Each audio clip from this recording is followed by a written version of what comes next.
dans le groupe A avec l'Algérie et le Malawi. Les Angolais sont favoris du groupe et espèrent faire plaisir à leur public en remportant leur premier match. Les Maliens, quant à eux, sont outsiders et comptent sur l'expérience et leurs stars comme Seydou Keita et Frédéric Omar Kanouté pour créer la surprise. Mais ce qui va se passer dans ce match va dépasser toutes les attentes et entrer dans la légende du football africain. Accrochez-vous bien, car vous allez assister à un scénario renversant avec 8 buts inscrits, dont 4 dans les 10 dernières minutes. Avant de commencer, cette vidéo est sponsorisée par Sendwave. Établie depuis 2014 avec près de 1 million d'utilisateurs satisfaits dans le monde, Sendwave est une application de transfert d'argent rapide, abordable et sécurisée. Sendwave vous permet d'envoyer de l'argent rapidement et en toute sécurité à vos proches au Mali en seulement quelques minutes depuis l'Allemagne, la Belgique, le Canada, l'Espagne, les États-Unis, la France, l'Irlande, l'Italie et le Royaume-Uni. Les fonds sont livrés en quelques minutes sur le compte Orange Money de vos proches à des tarifs avantageux, 0 frais d'envoi et à des taux d'échange exceptionnels. Il suffit de télécharger gratuitement l'application Sendwave, de créer et de valider votre compte en toute sécurité avec votre carte d'identité, titre de séjour ou votre passeport. Les transferts sont sécurisés et vos données personnelles protégées. Avec le code promo DSM32, bénéficiez d'un bonus de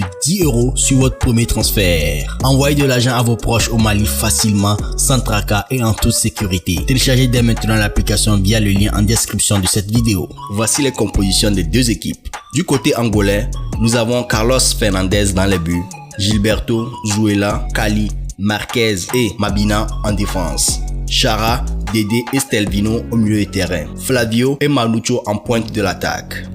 Du côté malien, nous avons Mahamadou Sidibé qui garde les buts, Adama Tamboura, Mahamadou Sidibé, Suleiman Diomounten et Ousmane Bert en défense. Au milieu de terrain, nous avons Mahaman Traoré, Bakay Traoré et Mahamadou Diarra. En attaque, nous avons Modibo Maïga, Mahamadou Bakayoko et Frédéric Omar Kanouté. C'est parti pour le match Angola-Mali, le match le plus incroyable de la CAN 2010.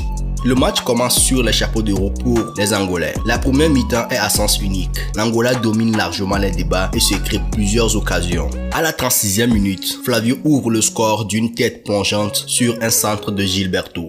6 minutes plus tard, le même Flavio double la mise d'une haute tête sur un coup franc de Mabina. Le Mali est sonné et ne parvient pas à réagir face à la domination des locaux. À la pause, l'Angola mène 2-0 et semble partir pour s'imposer. La deuxième mi-temps reprend sur le même rythme. L'Angola continue à presser le Mali et obtient un pénalty à la suite d'une faute de Mahamadou Bakayoko sur Gilberto dans la surface de réparation.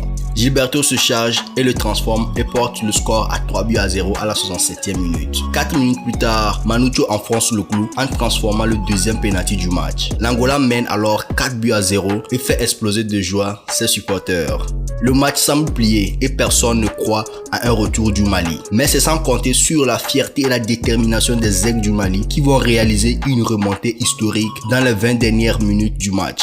À la 79e minute, Seydou Keita, le milieu de terrain du FC Barcelone, redonne espoir aux siens en réduisant l'écart, profitant d'un ballon mal dégagé par la défense angolaise pour placer une frappe du gauche à ras de terre. Le capitaine malien montre l'exemple et galvanise ses coéquipiers.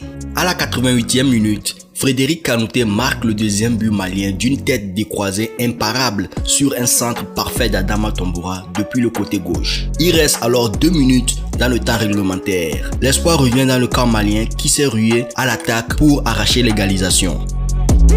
Dans les arrêts de jeu, Seydou Keita a inscrit son doublé d'une frappe croisée du droit après une passe en profondeur d'Ousmane Berté. Et le quatrième but malien, celui de l'égalisation historique, est survenu à la 93e minute dans la dernière action du match. Moustapha Yatabaré, entré en jeu à la place de Bakayoko à la 63e minute, égalise sur une balle repoussée par le gardien angolais sur sa ligne. Le coup de sifflet final retentit sur un score incroyable de 4-4 et déclenche la joie des Maliens qui viennent de réaliser un exploit inouï. Les Angolais sont abattus et n'en reviennent pas d'avoir laissé échapper une victoire qui leur semblait acquise. Ce match restera dans les annales comme l'un des matchs les plus fous et des plus renversants de l'histoire du football africain. Il illustre bien l'esprit combatif et spectaculaire des équipes du continent africain. Voilà, j'espère que vous avez apprécié ce récit impressionnant. Dites-moi en commentaire ce que vous avez pensé de ce match et quel est votre match préféré de la CAN.